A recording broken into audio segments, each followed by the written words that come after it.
Dans les jours froids de décembre, parfois, il colle son nez à la fenêtre glacée. Le souffle de ses narines fond le gel, puis la vitre.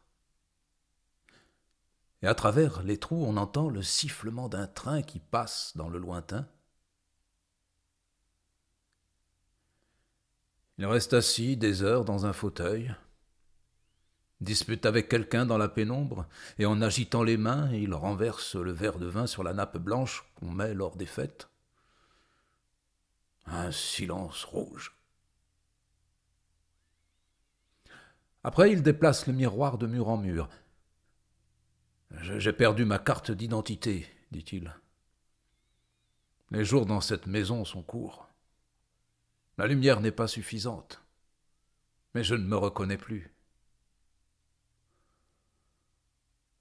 En rentrant du travail, je le vois casser des noix dans le salon. Ses yeux, des verres de rakia vides avec quelques petites morts au fond, sont fixés sur le miroir. Aujourd'hui, je fais la fête, me dit-il. Où est le phonographe ? J'entre dans la salle de bain pour laver les pensées mauvaises collées sur ma peau et entrer innocente dans la fête. L'eau a la vertu de tout purifier. Seule la loutre de l'amertume, enracinée depuis longtemps dans le cœur, se promène sans arrêt dans les 4 chambres de sa maison. Je ferme les yeux sous la douche et je ne cesse de me répéter « Ce n'est pas important ce qui t'arrive.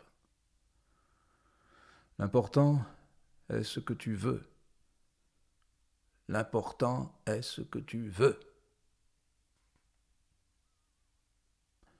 L'eau déborde au-dessus du seuil de la salle de bain. Mes pantoufles, pareilles à des canots de sauvetage, tournoient dans le vestibule, heurtent mes épaules. Mais je n'ai plus de force pour les atteindre. Les voisins frappent déjà sur la porte d'entrée. Il faut que tu sois un peu plus attentif, chérie. Un jour, tu vas te noyer dans ce miroir.